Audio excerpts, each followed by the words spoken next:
we're seeing a rise in benefit sanctions.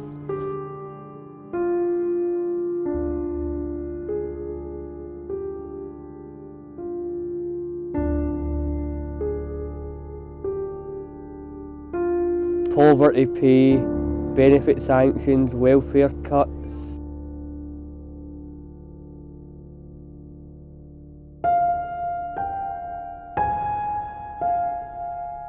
We've seen the biggest increase in food banks since the World War.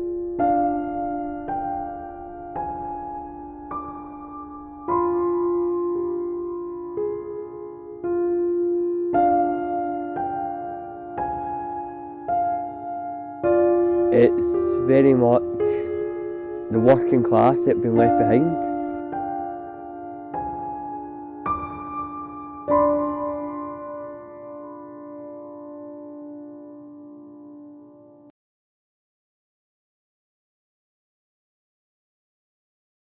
It's all around Glasgow. The main areas that need assistance are probably north and east of Glasgow, if I'm being honest with you. But Glasgow's is no stuck to a specific area. It goes all around Glasgow, helping people who are in vulnerable situations.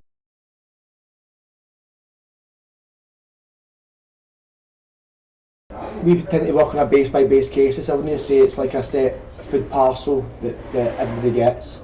We tend to base it on criteria, like for instance, if it's children, if it's an old person, what like their cooking facilities are, how long we think before people may get back on their feet. Because we understand that you can't tarnish everybody with the same brush and think that everybody's in the same situation because they're maybe living vulnerable at that time. So some people, for instance, you take food to people and they might not have a gas cooker. So the point is giving them something that you have to cook in the oven if they only got a microwave or whatever, things like that. So really it's all different sets of circumstances or different types of people.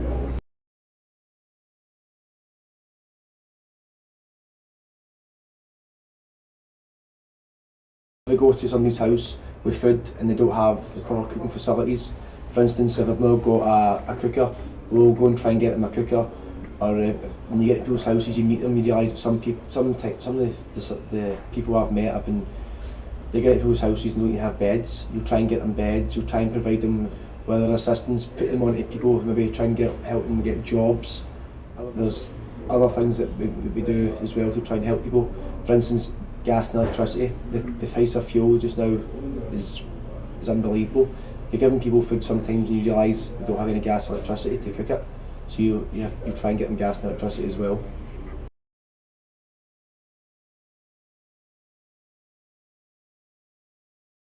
Some weeks you can go and it can seem quieter than other weeks, and then sometimes you can have a crazy rush where it's like 2 or 3 weeks a month where you're inundated with people needing help, which is hard. It's always difficult all the time, but especially when you go through weeks and months where there's a constant contrail for people needing help and you just feel as though things are getting worse, and then maybe you have a wee week where it's a bit quieter, which is easier on me personally, but I wouldn't say I could put a number on it, like maybe so many people per week or per month. What I would say is, in the past year, I would say about 3,000 people have been assisted by that through Glasgow's Needy.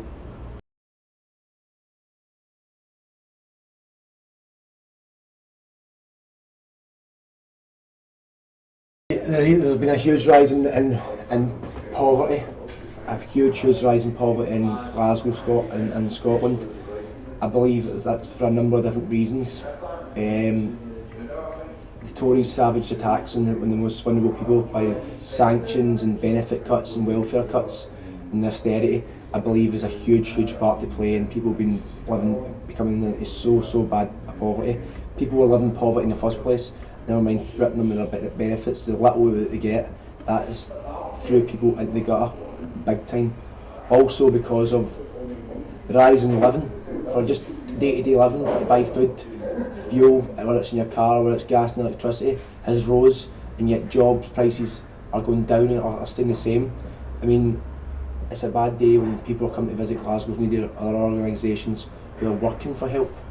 I mean, people who are not working come for help is not on But I think there's something even worse and even more sickening when somebody's actually working all week and they still can't even afford to put food in their belly. That's, for me, sickening.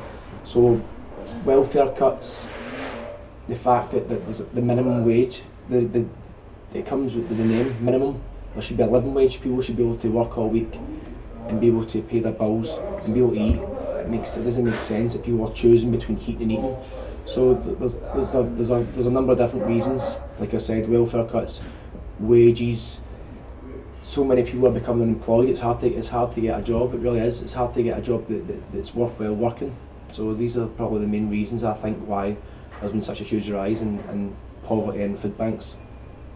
I know families where people can be working 2 jobs and still need to use a food bank purely because of the low wage climate that we're in. But what people need to remember is it's not just single parent families, it's not just benefit claimants, it's very much the working class that have been left behind. People need to remember it's not just single parent families, it's not just benefit claimants, it's not just those that people see as using food banks, it's very much your strong working class families that are using food banks, those that are purely getting left behind to get poorer. You see kids walking with their parents to food banks, you see people every day trying to access food banks. If you look at the statistics from 2004, the use of food banks to what it is now, more people can tell you where the local food bank is than what they can tell you who